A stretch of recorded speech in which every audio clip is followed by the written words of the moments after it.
Hey everybody, Alex Kozora from SteelersDepot.com doing our weekly Talk to the Tape segment.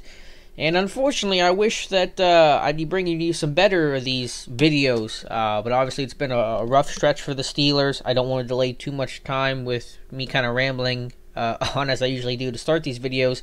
We're going to talk about Steelers offense today and obviously the many problems that they're dealing with and what are some of the issues and how can this unit solve them. And let me just do the caveat real quick, because if I don't say it, I'm going to get 20 people telling me about this, and then I don't want to have to respond to you guys individually. The offense's issues are multi-layered. It's not all on one guy. So if you think it's all on Ben, if you think it's all on Haley, if you think it's all on Chris Hubbard, Tomlin, whatever, that's just not correct. If you can look at these individual plays, you're going to find different issues every time. That's just the reality of it.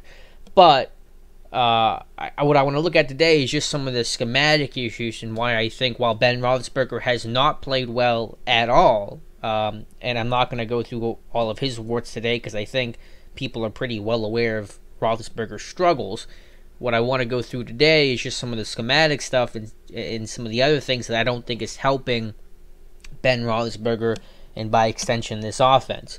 One of the bigger gripes I've had with Todd Haley during his tenure, and people say I'm a Haley defender. I'm critical of him when it's warranted. I've done that many times in the past. You guys that follow me closely are probably aware of that.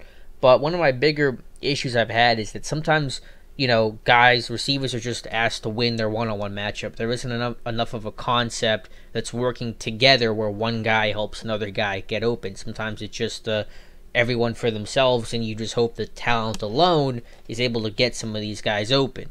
Not always the case, especially against good secondaries like Jacksonville has.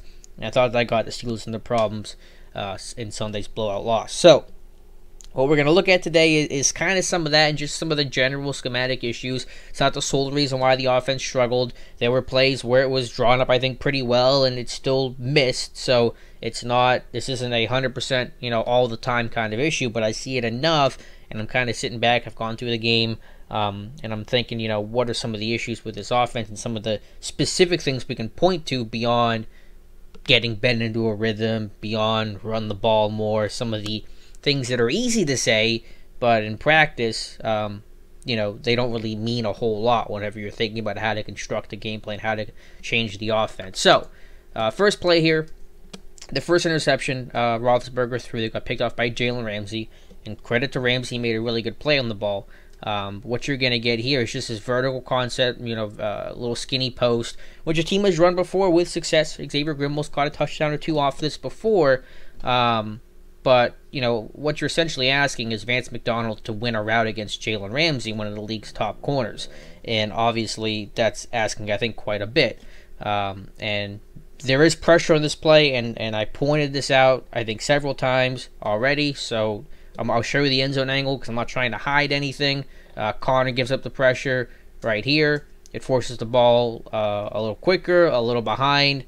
So that's definitely a reason why this pass got picked off. But I don't like just the idea on paper of McDonald on the corner. Corner's going to be able to read that better. He's playing off. And I also don't like motioning AB away from this that now just has Ramsey solo on McDonald. If you could have had a combination with this where you get two vertical routes that might help hold the corner, might help hold the safety, then the option of McDonald might open up.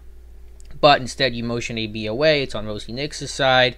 You end up targeting this one-on-one matchup with McDonald and Ramsey. I just think on paper, regardless of the other factors, which yes exist, namely the pressure, I don't like the idea of putting AB away. Again, you're just getting that solo one-on-one route, and you're hoping your guy makes a play. But Ramsey versus McDonald, who do you think is going to win? Odds are, Jalen Ramsey is, and obviously that's what ended up happening on this play. So let's look at it there before we go to our next play. So the next one here in the second quarter, right here. This is going to be a little bit of a different issue. Instead of, guys running kind of by themselves on an island, I think the spacing on this concept is poor. And so once this play starts, we'll show you. You're going to get, kind kind of a mesh look. You know, Martavis Bryant running under the Y, the tight end Jesse James. You're getting, I think it's Juju sitting down a little past the 6, and you got AB wanting to come back up top. What I just don't like ended up happening here, I'll run the whole thing through. It's just a real short gain. It's just, again, the spacing issue. You know, everything's kind of to the boundary side. You know, it's 3-by-1. You don't have anyone coming across the field. Bryant's coming back across on the mesh. Jaguars play well. They're in zone coverage, so mesh doesn't really work. Mesh is a man beater, not a zone beater.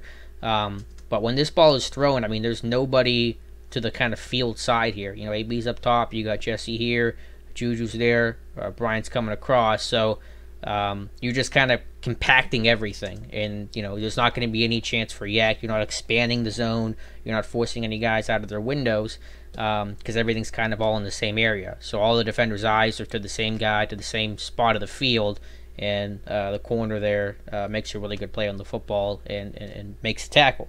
So we'll look at it from the end zone view. I don't think we get a great look at it, but I just don't like the spacing of it. I think everything's kind of too compacted. You know, everyone's eyes are in the same spot, and I don't know if that would have made a huge difference if you do something different, but I think it would have given you a better shot. So use the whole field. You know, don't use just a half to a third of the field. So I don't love this play. I don't love this concept. A little bit of unluckiness because maybe they were expecting man. If it's man coverage, this play probably works a whole lot better. But you know, I think it definitely could have been something a little bit better going on there from Todd Haley. All right, next one. Late in the second quarter. And I'm going to show this play and the next one. They're kind of similar. You know, again, just guys trying to win their one-on-one matchups. You're getting a mirrored concept here, so you're going to get the same route at the top as you are at the bottom. You know, it's pretty common. Every team does it, so it's not like, you know, the Steelers are egregious defenders in this, but I think when your offense is struggling, when you're running these mirrored concepts, again, it's kind of an every man for himself, just trying to win the route, and I don't think there's really anything open. When you're putting some of these guys in combinations and you're stressing defenders and you're exploiting zone coverages or exploiting man coverages, I think you have a better chance to succeed. So this isn't really scheming guys open as it is just kind of hoping guys get open. Again, not the worst concept in the world. You get a little, you know, Hank here you're trying to influence. End up getting some pressure on this play. Ben's forced to check down. But I think when your offense is struggling, just having guys run their route and trying to beat the corner and run some of these guys off with speed, I don't know if it's super effective. So I'll show it from the end zone view as well, so you're not going to get a whole lot of an insight there. But pass is checked down for minimal gain, 4-yard gain. Should have been a penalty, yeah, I know, but you know it's not really the point of this play because Bell got kind of dragged down. Reason why I wanted to show that play, you get 3rd and 6 here, a couple plays later, 2 or 3 plays later. Kind of same idea, mirrored concepts. Same as the top as it is to the bottom, where you're getting just running the, you know, you're running this out route. Cornerback sits on it, no threat of speed over the top, no vertical threat, and I think that's Ramsey again that makes the play. So again, you're just asking guys to win their one-on-one matchups. Same here, out route, underneath threat, not a whole lot going on there. I mean, I like the idea of putting AB in the slot. They did that a couple times. It didn't have as much success as I think Todd Haley or I had hoped, but you know, it's just the same idea, same mirrored concept. There's not a whole lot going on there. Again, you want to see some guys that are running combination routes, levels concepts, stuff like that. We'll kind of talk about some stuff maybe we could see, or at least I would like to see. I don't know if we're going to see it, you know, later on towards the end of this video, but I'll run it through one more time. I just think, you know, when the offense needs a spark and your guys aren't winning their matchups and you're facing a good secondary, putting these guys on islands and just asking them to go win their route without really any other help, I think is just kind of beating your head against the wall. This next one, a play that I think most of us are well aware of at this point. The 3rd and goal, incompletion to AB. Now this could have been more on Ben because he makes a lot of checks here. I don't know what the original call from Haley was. I'm not trying to say in this video that everything is entirely Todd Haley's fault, but I'm just saying what the scheme is and what the routes are, and whoever the blame is.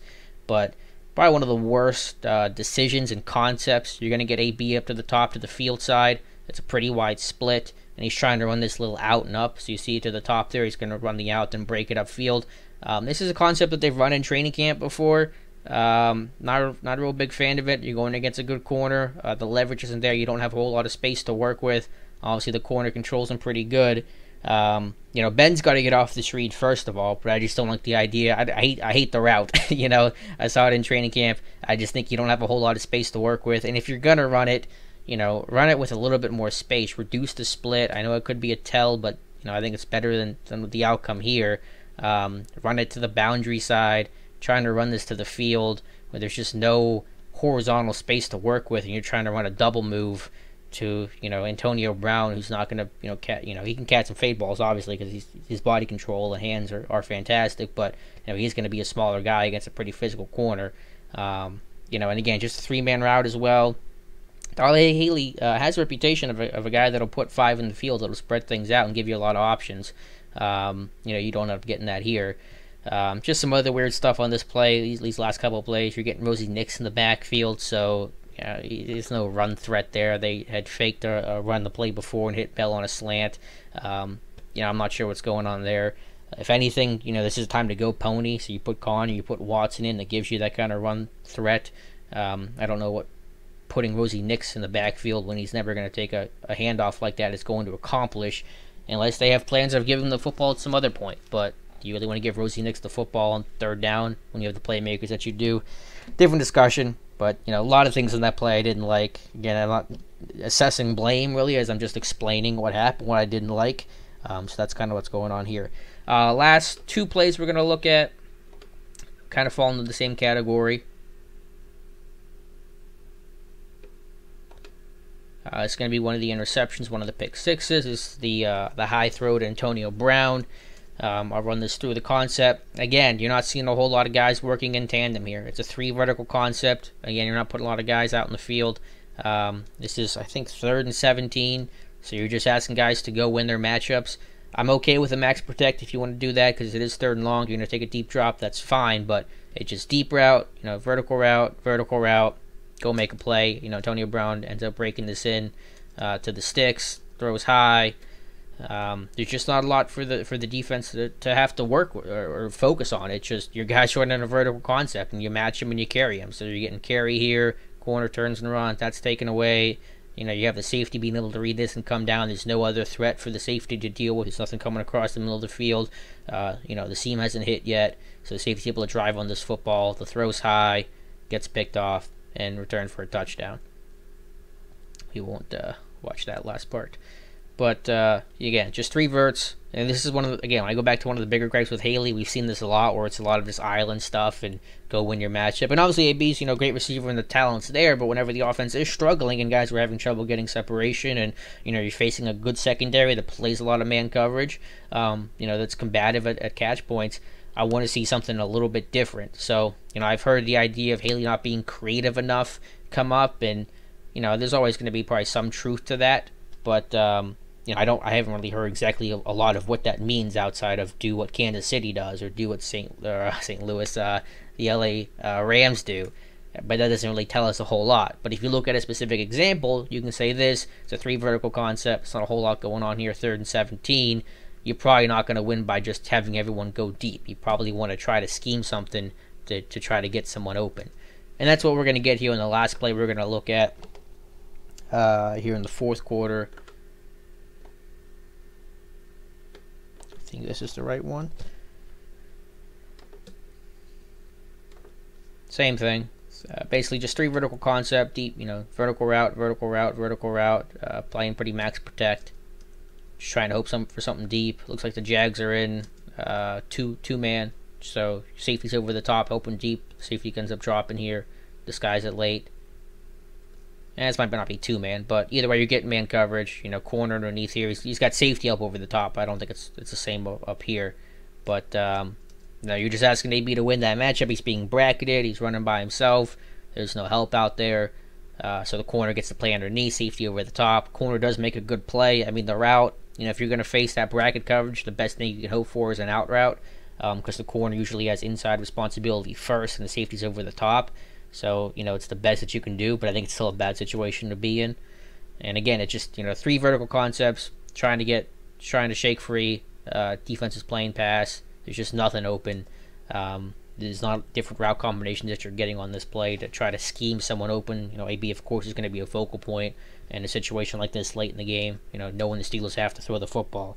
So, I just thought that this is kind of has been one of the issues with Haley over the years, and I've said it before, maybe not loudly. I've never done it. I don't know if I've done a video dedicated to it. But I want to see some different route concepts and just get back to some of the ones that they do, because it does exist in the playbook. We've seen it in the past. It's been successful, whether that's their Hank concept, which is a slant flat combination with a tight end, usually, or someone sitting down in the middle of the field. It's a pretty easy read to do. That's been a staple of the Steelers on 1st and 10 for a while now, whether that's a spot concept, which is going to be a flat and a corner concept and a curl. We've seen that in the red zone before. It's really effective. It's an easy triangle read for Ben Roethlisberger. So again, you're going to get that curl, corner, flat concept combination. Whether that's smash, which is kind of similar, where you're going to get a curl and a corner. It's a great beater against cover 2. Jags, I don't think, ran a lot of cover 2 in this game, but I'm just saying in general. Whether that's their indie post, which I've written about time and time again. If you think about 2015 against Denver in the regular season, the touchdown AB caught late in that game to win that one against Chris Harris. If you're able to think back, or if you want to find it and go look it up, that's their indie post play, which is kind of a levels concept underneath, where you're getting 2 crosses, one at 5, one at 10 or 15 yards. You're getting the back out of the backfield. Then you're running 2 vertical concepts from your outside receivers, usually a post and usually a vertical route. It's in the playbook. It's been used before. It's been used effectively. Run some more trips bunch stuff, be able to, run more stacks, get guys free releases, just have some more route combinations out there than just everyone kind of running on an island, everyone running separately and hoping you win your matchups. I know what I'm talking about with some of these route combinations is probably a little hard to think about in your head, so I apologize for that. But, the point is not necessarily the specific combinations to run, but just run something. And I felt like the route tree's been a little too independent at times for Todd Haley, and I thought this game was a good example of it. And, if guys are winning their matchups, you're facing a really poor secondary, it can work, and that's fine. And there are times when obviously you're going to hit the deep ball, that's fine, throw it up, I have no problem with that. But when your offense is struggling and you're not doing a whole lot innovative to try to boost them, you can either win with talent or win with scheme. And when the talent isn't producing alone, I think you have to give them some help, and I don't think they always got that. Sunday. They did at times, and there's a place I didn't show where it did work. I just want to see more of it, and kind of lesser reliance on guys having to win their matchups. And Kansas City's going to be a similar story. It's a tough team. It's a really good secondary. They're going to play some man coverage. They're a physical group. They're a well-coached group. So hopefully we see a difference from Todd Haley. And if he does, we'll talk about it. And if he doesn't, we'll probably talk about that as well. So hopefully you enjoyed the video. Let me know your thoughts in the comments below. Hopefully it wasn't too confusing. Hopefully I didn't ramble too much. I usually just write down a couple quick notes of the plays and kind of go from there. But if you have any questions or comments, let me know on YouTube, Twitter, or Steelers Depot, however you're watching this. Reach out to me and let me know. Thank you guys so much for watching, and we'll talk to you soon.